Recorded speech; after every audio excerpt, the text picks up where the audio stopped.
get updated on that topic. Excuse me? Some seniors maybe? That's a great idea. I'll talk to them If about you that. do that, They will come. They will come. You're right. Doesn't NHS You mean service hours? seniors in high school?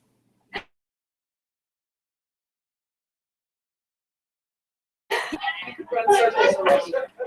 No. There's Stanley can do a civics lesson. Okay, we're gonna go to public comment. We do have more folks than we have time for, but let's try to squeeze everyone in, so if you can shorten it up as much as you can, that would be appreciated. The first name on the list didn't put down whether you wanted to address the board or not. Mary Walter, did you want to address the board? yes, I'm sorry. Okay. I missed marking it. Yes, you didn't put anything down. I'm very sorry about that. That's fine. I'm Mary Walter. I'm a native. I have 5 children who graduated from the school and 2 grandchildren. And I'm proud to say that quite a few of my boys benefited from science programs, environmental programs, and especially the trout program and everything at the school. And that they have gone on in their lives and extended all that they learned here as they have become adults and parents. Have you considered keeping the McDaniel House and the swamp for an environmental education study place? The swamp would be wonderful. I remember my kids catching skippers and, creepy crawly, all kinds of things that came home in pockets and jars and got kept for a while. And I just think that having that property given to the school by a graduate of the school and by children of his who graduate from the school is a great thing that has happened and an opportunity to expand the kinds of vocational and technical education that a lot of the children from this school really need, as do they need art and music programs, which continue into their lifetime as adults. The sports things basically go away when they graduate from high school until they become parents and then or whatever it is. I have been all over the state with the soccer team when my boys were playing because we were successful for years and years and years. And I think that there's been a lot of focus and a lot of money put into some sports that I'm not sure are real valuable to the students from this school, for them to prepare for life and for them to go on their lives and become good parents and things like that, where there are lots of science things, there are lots of outdoor things, there are lots of arts things, and lots of music things that they would all enjoy and grow on and teach their children about. Thank you very much. Thank you. Dean Thomas. Hi. I want to talk tonight about Dick Matthews. Dick moved from Laurel, Maryland to Carroll Valley in July 2012.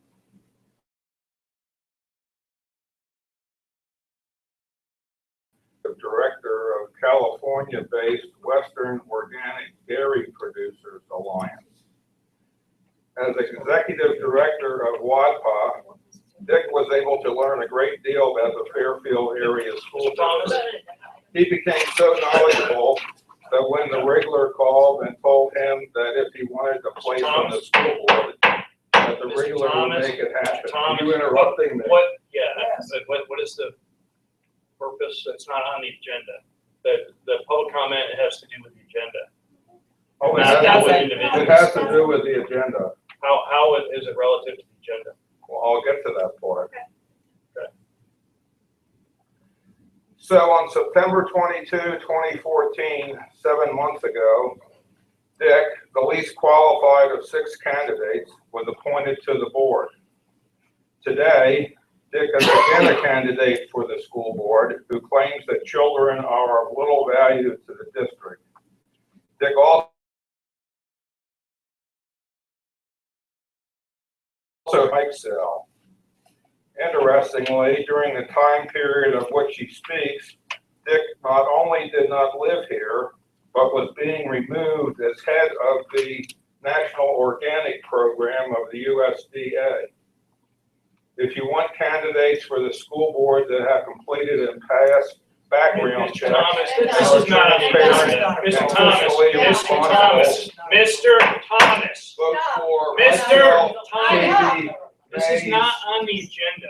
You don't Murray, have to, public Paquette, comment is not limited to and what's on the Strela. agenda. Yes, it No, is. it's not. Read No, the law. No, it's not. Your solicitor should know. This is not appropriate for this meeting. I'd like to ask the solicitor, does it have to be on the agenda? Does the Pennsylvania open meeting law state that it has to be on the agenda to speak? Or is it not that public comment can be whatever you want to say, as long as you're not being abusive or derogatory? This is, Is that abusive or It was that was. not, there were no curse words. Factual, it's not abusive or derogatory. This isn't the place for that. Everybody's gotta go by Meeting. You don't get to decide that, there's state law. What does the state law say? Let me check.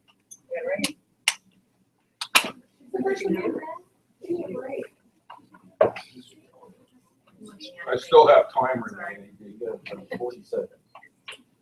Oh, the clock stops. That's right.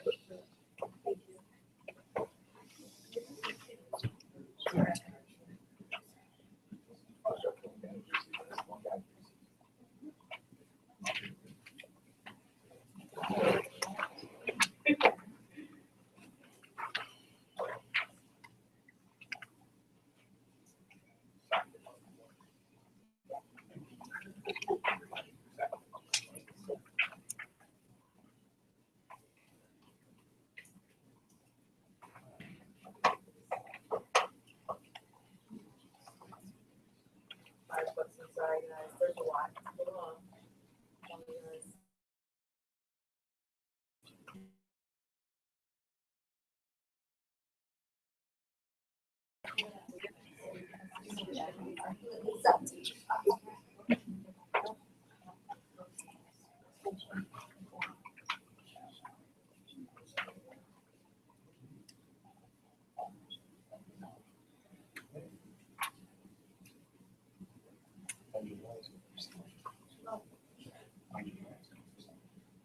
So the reason I said the agenda, it says, the Sunshine Act requires school boards to provide residents and taxpayers an opportunity at each meeting to comment on matters of concern, official action, which is what I was stating, or deliberation that are or may be before the board, prior or before taking official action. So generally speaking, under the law, it is the agenda that we have in front of us. May I continue? No, Why not? because that's not under, We're not taking any official action on the agenda to what you're talking about. What? The application. Talking about. It's on the Mr. Matthews. agenda. The application, do you want to discuss the application or do you want to discuss Mr. Matthews? If you want to discuss, I have a question. okay, I found the ad for superintendent of schools on the website, and I'm wondering to whom it was submitted. it's being submitted to the solicitor, Stock and Leader. All of this applications are being submitted to Stock and Leader as a third party. No. This is the notice of accepting applications. Where it's being advertised, is that? Yes, where is it being advertised? On the VSBA's website, it's on PASA, it's in the Hanover Sun, it's in the Gettysburg Times. It's on our website. Thank you. Thank you. Marlon Moore. Well, I probably need to ask, I'm allowed to speak on calculation of GPAs, valedictorians, valedictorian that's coming up. Because this is not on the agenda. It says it may, it says it could be. It says maybe in. Well, since graduation's coming up, Is that, This Is is that essentially gonna how change? Is one that person, regular? nothing's going to change this time now. Okay. There wasn't, we actually went back and corrected the issue with board policy. Board policy was not being followed previously. And Is that what Mrs. where Moore this was nice is enough leading to? We have a Mrs. very, Moore was nice enough to bring that to our attention. Is this, so this was on action we took previously? This action that Mr. McDowell has taken to correct an error. we have a simple example though that proves that the current calculation of people's grades in the school is skewed. It's because of the changing of the way we grade. We have an example drawn out of the exact same student, when he took particular classes, could end up with a different grade. And for the purpose of public comment, it says it were obviously something that would. Right, be implemented by the board It's- I sometime. agree. Maybe I it's agree. certain. Comment on matters of concern, agree. official action, or deliberation, which may be before the board. So all of the public taxpayer concerns can be brought up at a public meeting, whether or not it's on the agenda. This is the state law. You cannot restrict our speech at a public meeting, period. Okay, Ms. Moore? Okay. Go ahead. All right, thank you, I appreciate it. Ms. Kugler is absolutely right, that her, I met with Mr. McDowell, Dr. Swope, we went over and I brought to their attention, board policy was being followed. The board policy, for everyone to know, is that it says for calculation of valedictorian, is based on all classes taken, 9th through 12th grade. So we are now calculating and using any classes taken in the spring. With that said, that's great, we're following our policy now. The other part of the problem that affects not only my house students and graduating students coming into the system, and I know many of the other people do, it's all students, because graduates have gone through, these seniors have gone through 3 changes of grading. We had percentages for 2 years, we had, then we went to the 13-14 school year, we went to the 4.0, we went to the, the courses went away from the percentages, and we just had straight A's. This year, we have incorporated another change with A pluses. When you calculate all those, papers I put in front of you are actually, Yeah, we ran out, sorry. but it'll show you that actually, and students can be penalized according to when they took the classes. Because unfortunately, the kids that might have taken the same classes, the calculus, I have a sample there of last year, it's a huge difference in the courses that they might have got an A plus, but it only counted up to an A. This year, it counts as an A plus, it's a huge difference in the GPA. You can look at the numbers do not lie. But we have to get through a point, unfortunately, we weren't grandfathered in when you started in college. We start from this graduating class and carry all the way through. So the point being is that until we get through a consistent grading scale, we need to compare apples to apples. So it shouldn't be about when a kid took a student should be penalized. Maybe they took advanced classes last year. Now, unfortunately, they're not worth near as much as if they would have gotten an A plus this year. You could take a look at it 2 ways. You could just calculate it all on an unweighted GPA, and you might have, like many districts across the United States have numerous valedictorians. Or you could start at the present GPA that we have, whatever, the grading system we had this year, and add it on for the other years to be fair and consistent with all students. Well, to be consistent, to do it either way, you do all of them Right. percentages, That's or what- do all of them. Yes, exactly. Do all this grading scale, all of them, or to do the unweighted and to have numerous valedictorians. It's being fair to all kids. So, What's that? You have addressed it.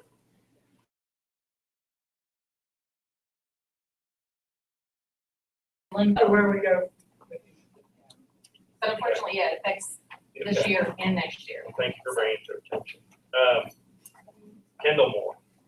I'm just gonna back that up, that, eventually, whatever grade, if we don't, if Fairfield doesn't change the type of, whatever formula they're using to calculate the grades, eventually it's gonna work out, and the math equation is gonna support the kid's grade.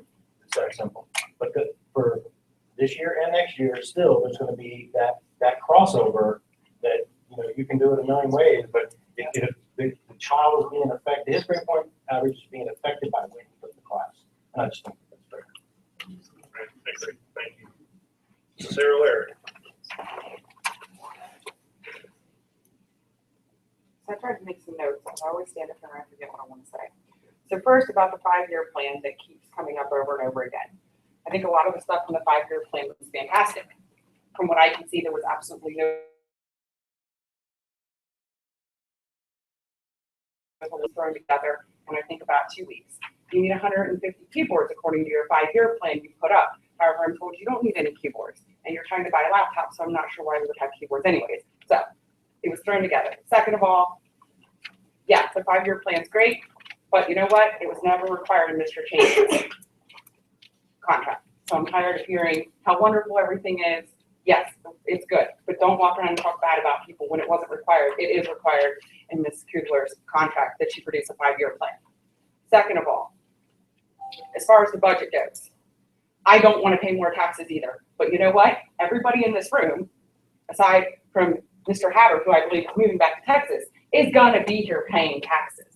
So you know what? You can either pay part of it this year, or we can pay it later. And you know what? You're saying we don't have money to put, the money doesn't need to be allocated? It doesn't need to be allocated? We have enough money. Are you freaking kidding me? Playgrounds. This community has playground to play on. Field trips. Camps. The camps the kids have to pay for. Now to get driver's ed in this school, the student has to pay $175. You want to talk about not having the money? There's families that don't have $175.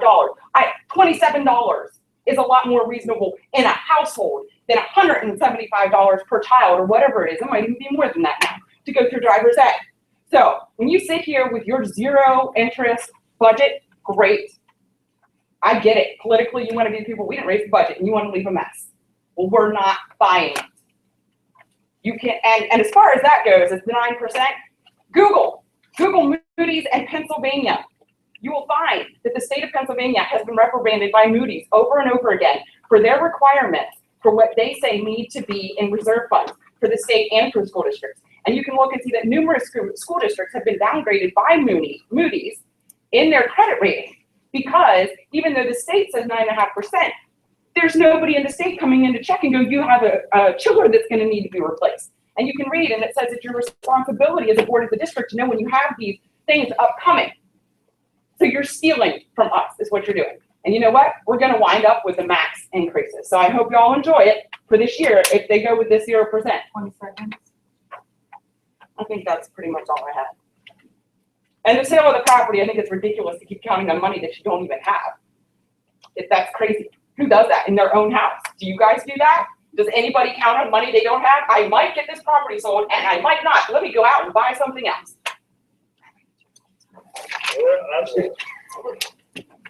My name's Claire Oswald. I've been attending meetings now for well over a year and listening to all the different cuts, the different things that have been going on with kids and staff and things like that in this building.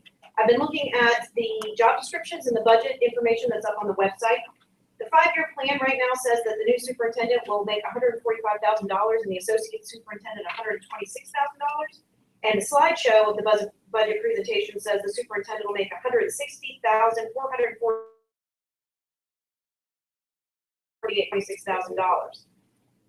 Here's my problem. Considering that Mr. Chain made $122,000, this is a $23,000 or a $38,000 jump in payment, respectively. So for a majority of the board who have managed to nickel and dime and cut people and combine jobs and do all kinds of nonsense that I believe impact our children, why is such a drastic increase happening? And that's what we have published on the website. So how do the students benefit from the expenditure of, let's say, a minimum of a $23,000 pay raise? Like I said, the new associate superintendent, I recognize that is now a job that has morphed into something, older positions morphed into something else. That is also a significant pay increase based on years past. 0% tax increase, 0 increase in what teachers and students need. $23,000 would allow Fairfield Area School District to give the increase of hours to the IDEA aides. It would allow the elementary aides to get that much needed boost. All of this was taken out of the budget when it was revised. I think playgrounds, field trips, all those other types of things that we're talking about. So why that drastic jump? How is that going to benefit our students? Looking at the job descriptions themselves also brought me to another issue that I have been communicating, or I did communicate on and off with Mr. Chang for over 3 years. Who's going to oversee the gifted and talented program? A lot of information is there about special ed. I have been concerned for years about gifted and talented. I asked about AP, incorporation of Common Core, rigor. I'm lucky that I have 2 pretty smart boys. Their data, which is the MAPS testing, their PSSAs, those types of things, tell me that they're doing well, they're great. Their teachers tell me they're doing well. Yet Fairfield doesn't level until 11th grade. And for our academically capable students, that's, in my opinion, too late. I teach in Maryland. I've taught in Maryland for 24 years. They start leveling in the 6th grade. So the academically capable students are in one group, and curriculum is tweaked for that group. And as we move forward, as kids need additional supports, they're in a different type of program. If we're not going to have levels, we needed a gifted and talented program to help the upper end. And it's important to our kids. It's important to my kids. Thank you.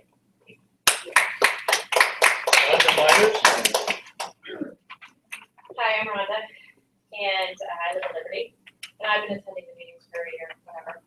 First of all, I'd like to say thank you to the community for raising in upwards of $30,000 on our own with the PTO and how the parents and grandparents and community members. And I'd like to extend a special thank you to Pam Maxo, who will cringe, who donated $5,000 out of her own wallet.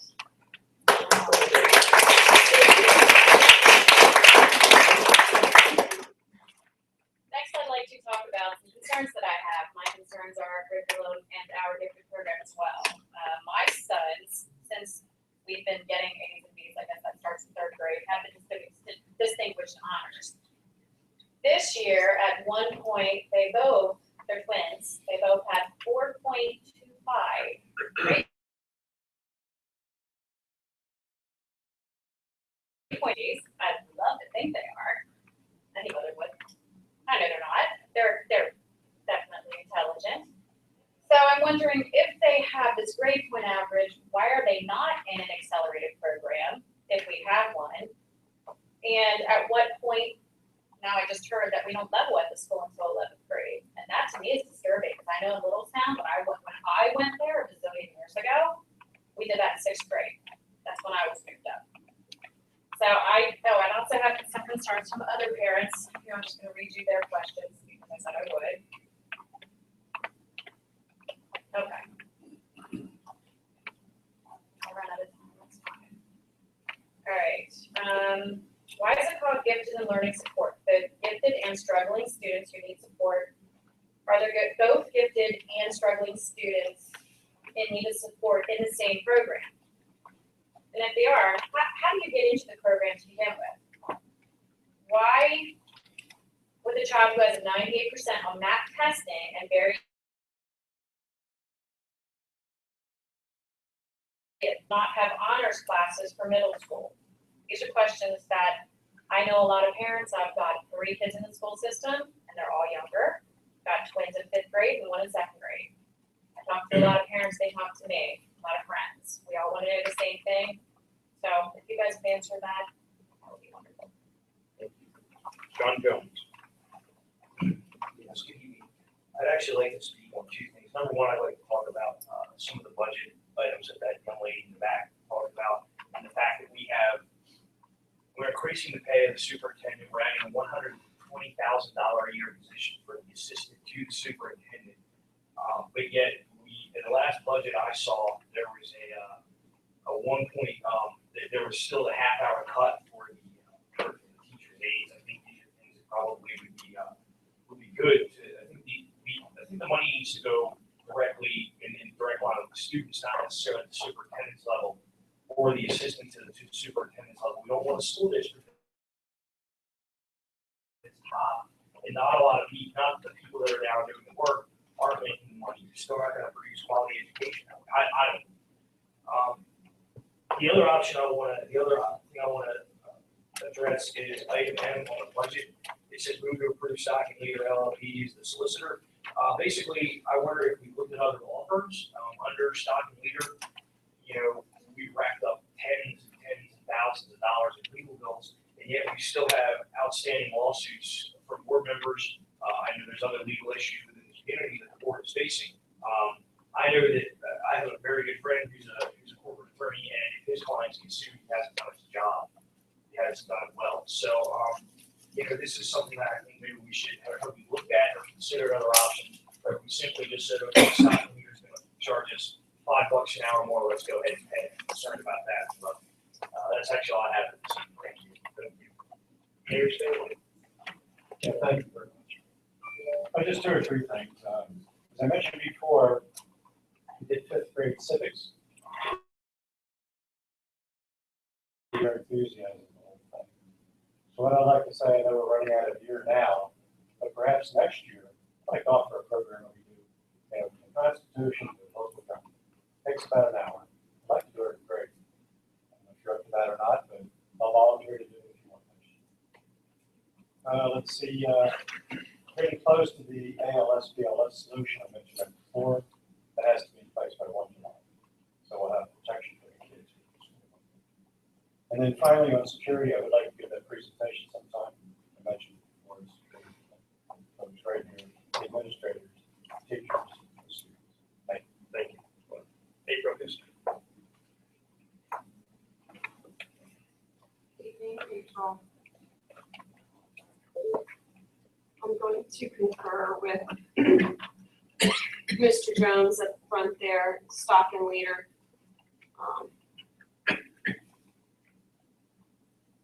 A little far away. I think that before we approve anything, we have to have the confidence that you've looked at other law firms. We've certainly had some issues this year, and their per hour pay raise, $5.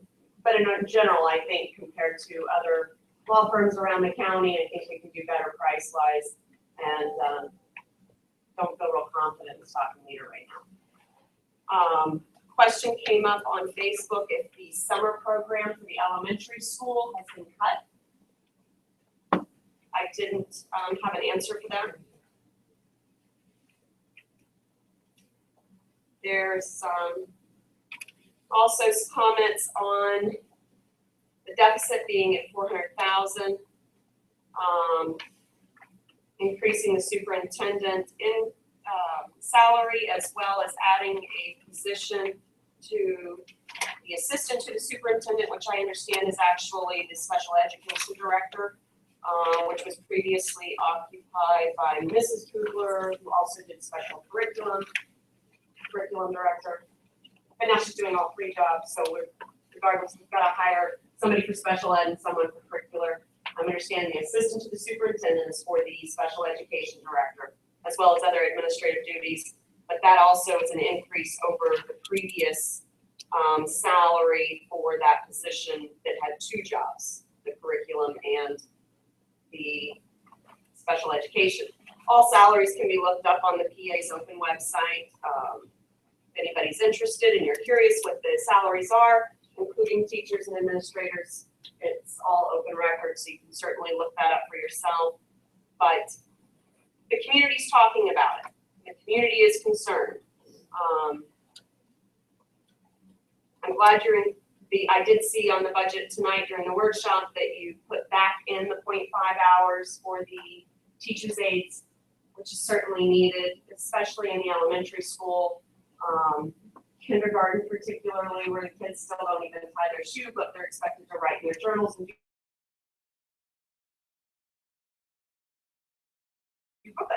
they're truly 20 seconds. into their education, and those teachers with class sizes of 25 need those aides for instructional support. Heather Roberts. Heather Roberts, Carroll Valley. I really wasn't going to say much tonight, but then I would listen to public comment, and while I may not support what Mr. Dean is saying, I may or may not, the point is the board is trying to censor what he's saying. Government bodies cannot do that. That was not my attention at all tonight when I was gonna talk, but public comment is for public comment. That's why he's here, and if we would have let him finish, we certainly would have tied it together, and we could have seen where he was going with that. If it's uncomfortable, I certainly understand that. I respect Mr. Matthews. I understand it may be uncomfortable, but just because someone is criticizing what the board or board members are doing does not mean you can shut them out. You cannot do that. I do have some concerns about the grade point averages. I actually have a student right now where she is, because she's in the same boat that your son is in about when she took certain classes. But with regards to the budgets, I've not looked as closely as other people have at pay raises and so on, but I do feel that we need to look at that. I respect Ms. Kugler. She's certainly given me respect and been able to listen to what I had to say, so I'm sure that she probably should deserve more than $146,000 or whatever it is. But we have to look at it proportionately with what we're paying our other staff and what we're raising our other staff. So if it truly is a 38% or a 23% or whatever that is raised, we have to look, are we proportionately raising other staff in the same manner? If we're not, then I really have a concern. With regard to the board, it's troubling to me that we do continue to nickel and dime certain things, and yet we can get rid of Mr. Chain. And if he doesn't come back, he doesn't come back. I get that. But we're paying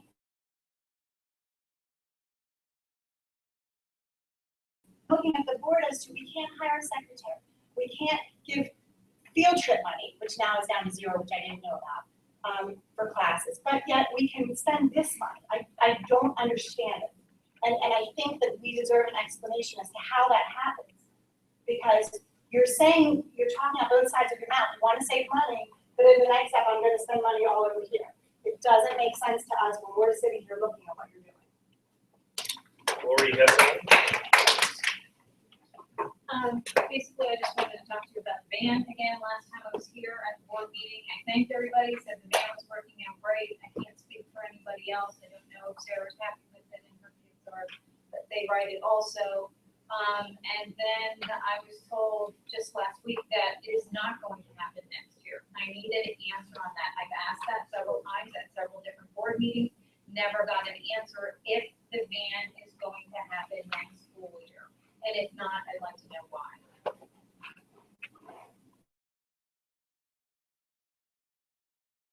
It's not.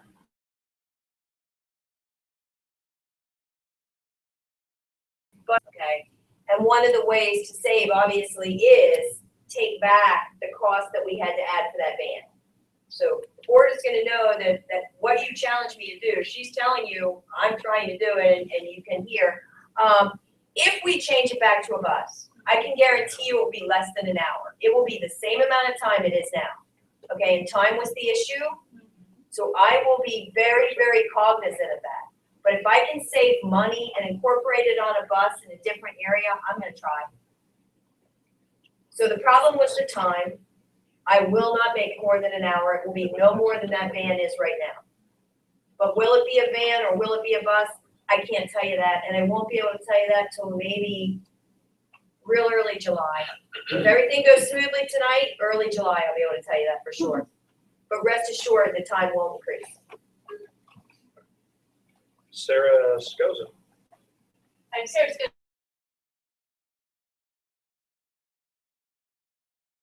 That because if my kids ride the bus, they get home at 4:45. They're on the bus for at least an hour.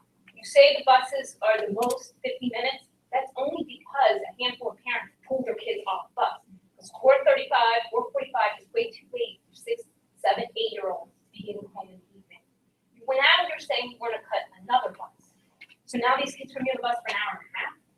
If you're gonna cut another bus, go ahead and clear out your emails and voicemails. You're gonna get bombarded and honest if that happens.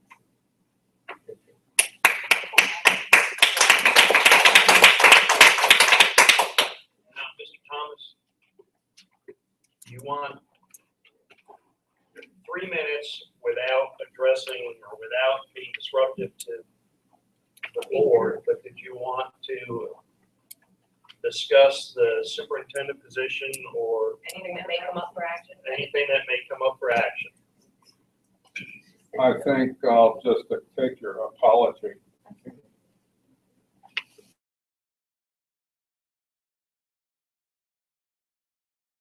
Public comment, do we have it right now? Do we have it right? Correct. Yeah, do you have it correct? Do we know what public comment is now?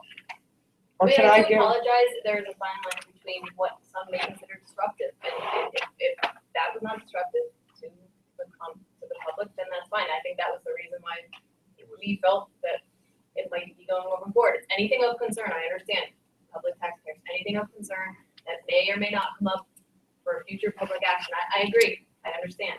I think maybe a fine line between what people consider disruptive. I think that is where I stand. I think I'd be happy to build a district if I need to go look up the case law, because there's only about a zillion pieces of it. We're not gonna discuss the law tonight, but, thank you all. Let's go ahead and move on. Excuse me, someone wants to speak for a moment. Go ahead. May I just make a comment? Okay, real quickly. Salutatorian and valedictorian is a very fine line, and when GP class or the AP classes, got added into GPAs, it increased the possibility above a 4.0 for a student to have. Gettysburg High School, 1 year, not too long ago, had 26 children tied for the top position. What are you gonna do then? If you have 10 or 12 kids out of Fairfield, which could easily happen, for salutatorian and valedictorian.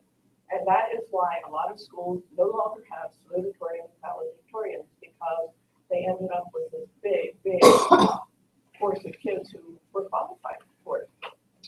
Thank you. Okay, let's go ahead and, Ms. Cooper, do you have any, we'll start with you, if you have any comments or?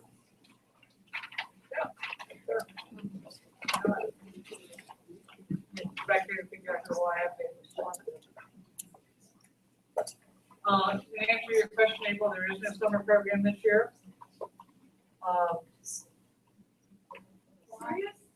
Excuse me? Really? Really, At all? at all. Homeschool. There's no funding for that. So our kids are losing out of more instruction. The age, were put back in. I'm not, you actually can have a gifted child who is learning support, that is correct. I mean, that's a fact of nature, that's a possibility. Gifted is a diagnosis, the same way as a child with a specific learning disability is a diagnosis. There is a process to go through in order to qualify for gifted services within the state of Pennsylvania. We do a screening. Sometimes those screenings are initiated from the teacher end. Sometimes they are initiated from the parents. The screening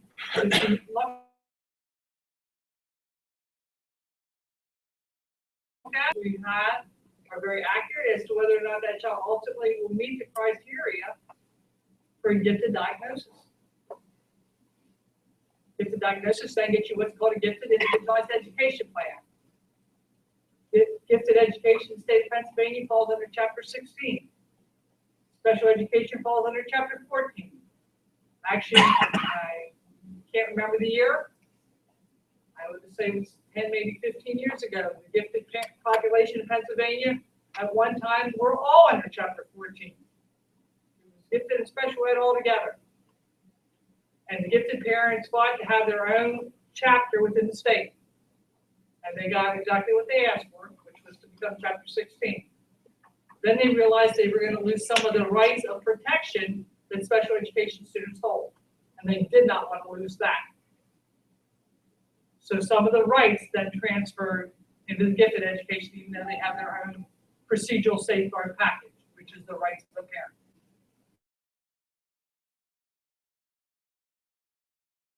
Kids from third grade on up till now, if no one has recognized the fact that maybe they should be tested, I would have to write a letter to who? Me. To you, okay, great, well, I guess I'll be sending you a letter along with about 20 other parents who I know. And I will do for you the same thing I've done for every other And parent. I appreciate I will that. do the review and I will call you and talk to you personally as far as the data that I have reviewed. And Fantastic, we'll go from there. all right, thank you. Okay? I'm gonna make a comment on, the question about stock and leader. Ms. Dean had gone and researched other school law firms and had made the recommendation to the board that stock and leader was our best choice. Remember the stock and leader? Yeah.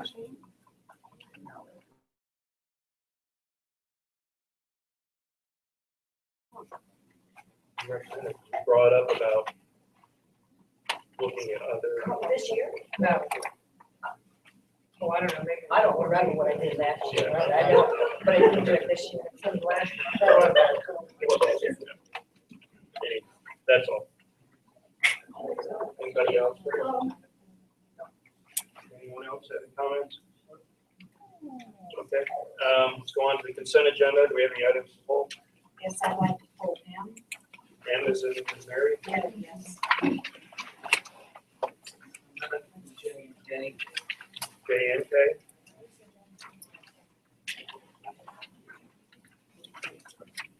Are there any others? Do we have a motion to approve all items but J, K, and M? Second? Is there any discussion? We have a roll call vote? Mr. Barlow. Yes.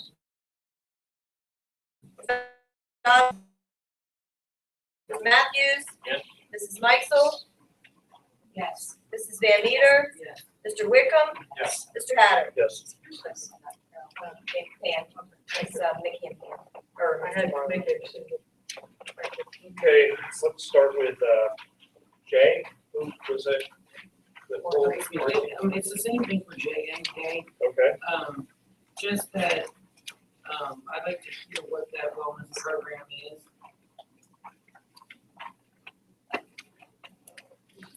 The wellness committee, you're aware,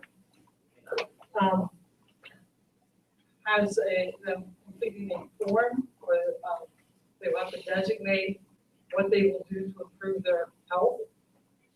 And turn that in, and then at the end, have to write a paragraph or whatever explaining how, whether they met their goals, and if not, why not. Thank you, Marcy, because my dad was saying discussion earlier, I didn't realize that you had the same thing.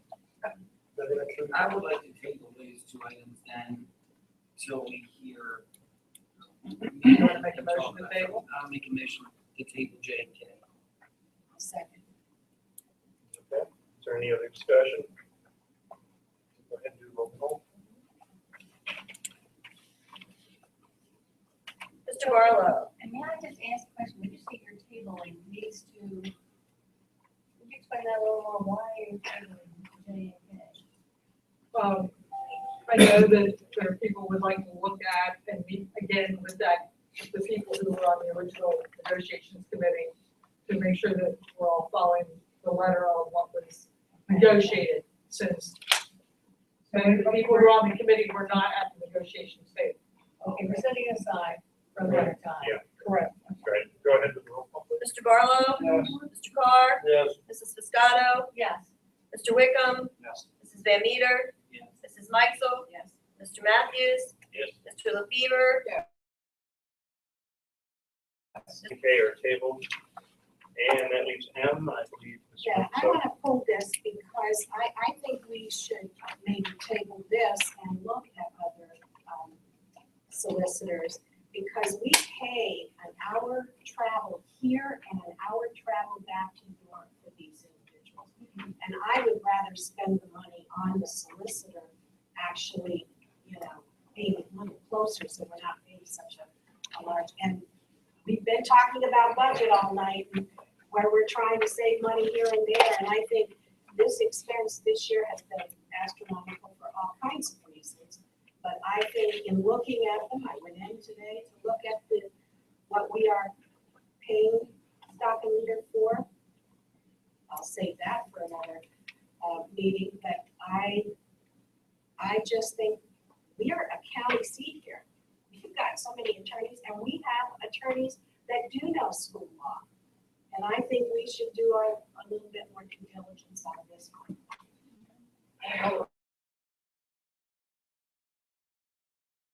You do bring us space. I'd like to comment on that. Last year, we sat at the same table. And there was other members of this board that was in favor of finding another law firm. And we was told, no, Stockton was the best one for us. And we did some research and found that Stockton absolutely was the best firm for the district. And that was a recommendation from our, Mr. Chain, the superintendent at the time. And I see. This is this year, and he's not here. He's not here, but I see actually no reason why we should table this, because some people don't like what is transpired with Stockton Leader and the lawsuit and everything else. I don't think that. No, that has nothing to do with it. It's expense. It doesn't have nothing to do with that. But they've only been able, they've done their job, as far as I'm concerned, on representing this board, which is what they have to do. So it's not their fault if we incur expense. But also, for us to go, there's only a few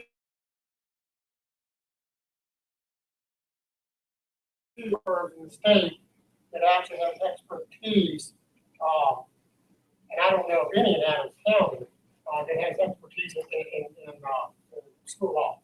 Bob McQuaid and Gettysburg, absolutely does. Not to mention, they also are.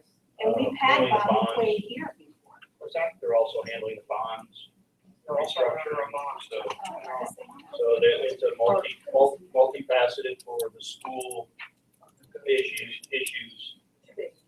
So, I say we make your motion and we'll vote on it on the individual, see how it goes.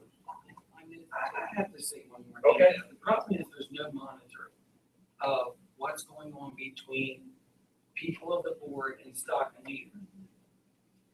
We're just seeing these huge bills for whatever, whenever you feel like picking up the phone and calling Stockton Leader. There's no monitoring about what's going on with those phone calls and stuff. We're just seeing huge bills. Call Stockton. Oh, I know you don't. Oh, no, we I haven't don't. looked at them today. I know, I don't. I thought the only person could call Stockton Leader, and he was, his reputation was the acting of the board, the president of the board and the acting But superintendent. there's no monitoring of that. That's the elected part of the job. But As- you as should the at least board go through the president- superintendent.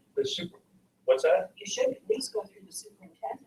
The superintendent and I both have access to Stockton Leader. I understand that, but she didn't know some of those calls that were made. You really should go through her before you make calls. I don't want to get into personal. Okay, we're gonna go ahead and, you made a motion. Was there a second on the motion? Table it. Okay, the motion is to table item M, move to approve Stockton Leader, or table. I would agree that that's doing your due diligence. Okay, we're done with the comment. We're going ahead with the, thank you, we're going ahead with the vote now. This is to table M. Mrs. Moscato? No. Mr. LaFever? No. Mr. Matthews? No. Mr. Wickham? No. Mr. Barlow? No. Mr. Carr? Abstain. Mrs. Meiksem? Yes, Mrs. Van Meter? Yeah. Mr. Hatter? No. It's just a perfect Motion does example not carry. Now, of how you now don't, we how you're talking need a about both sides motion of your to mouth. approve You're saying you wanna keep money, and then you just, all you're saying is you do due diligence and research. Okay, Mr. Barlow, That's all you're saying. do we have a second? I'll second. Okay, thank you. Roll call on approval of M. Mr. Barlow. Mr. Carr. Are you still abstaining?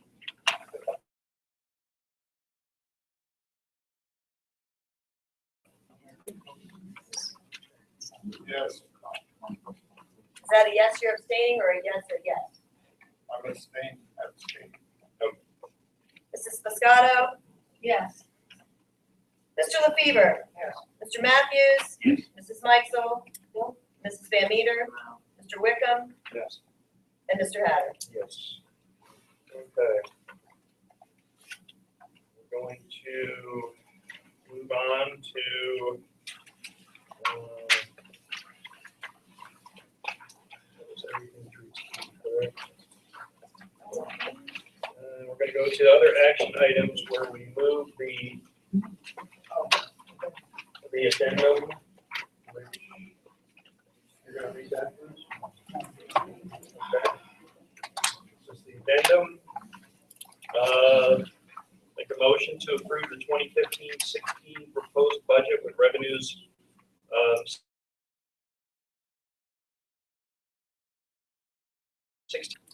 $16,814,104. The proposed budget will have a 0% property tax increase and will utilize $454,494 to balance the budget, including a $170,000 anticipated minimum from the proceeds of the sale of the property and the remaining $284,494 from the existing fund balance. Do I have a second?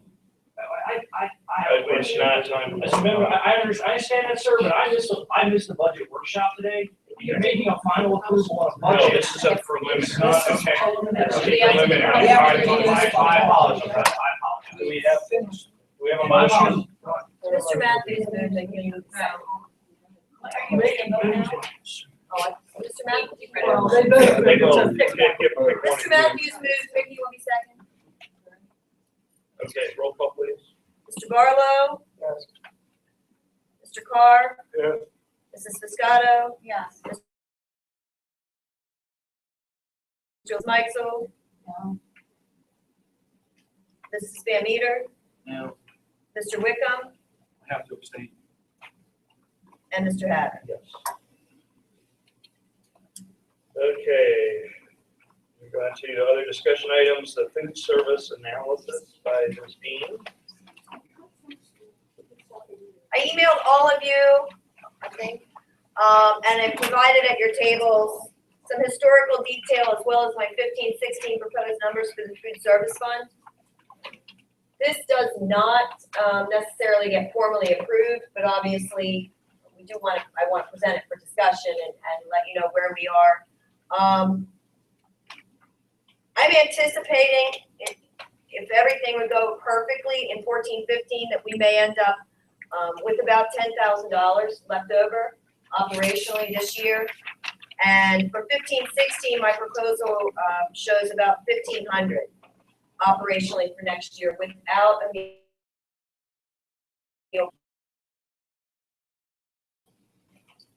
I mean, I can get into details of exactly who's included in the salaries, but you can see our salaries in 11-12 are 130,000, or actually 174,000, and I'm proposing 143.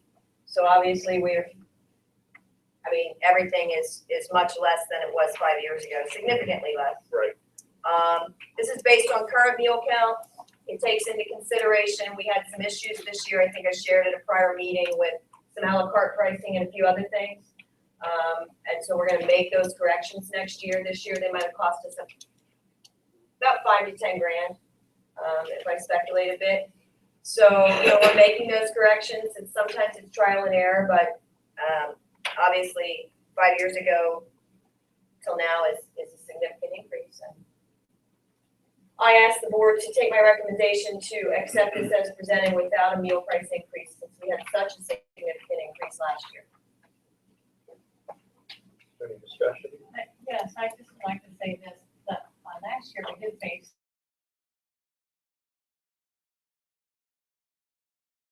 And I could say, Caroline, you ought to do raising that price the way we did.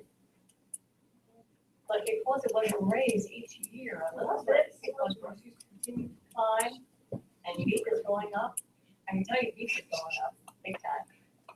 And it continues. I guess the point is this, I would see a little increase each year. Oh my God. Each year, that way you don't get stymied into the position of having to supplement this with taxpayers' money. It's already supplemented anyway.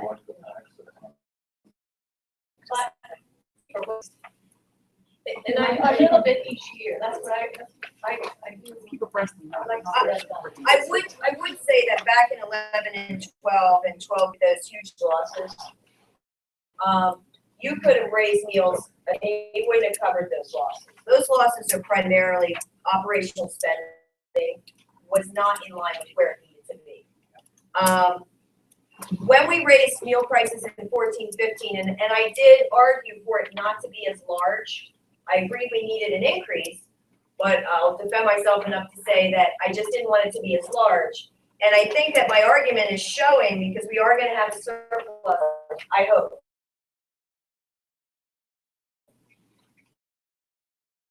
But that surplus actually is coming from the recommendation for next year, not something is falling short of.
So, is there anything else, or can we have a motion?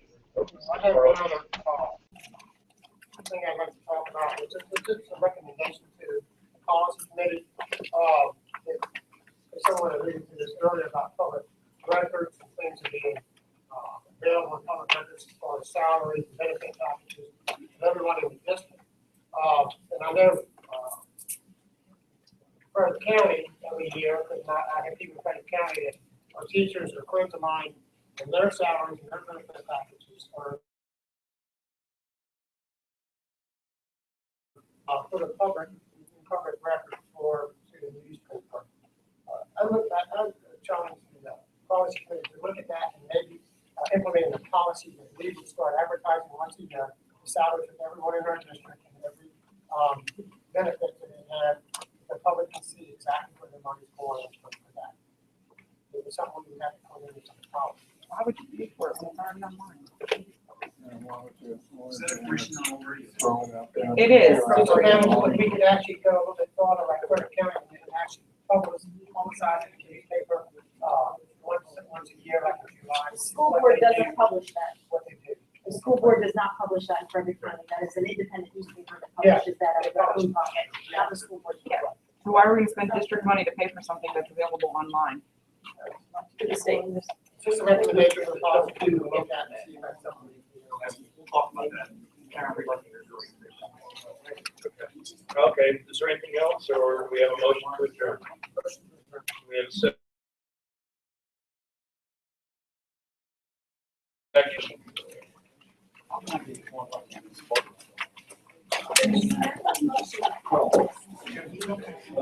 But it gives me an opportunity.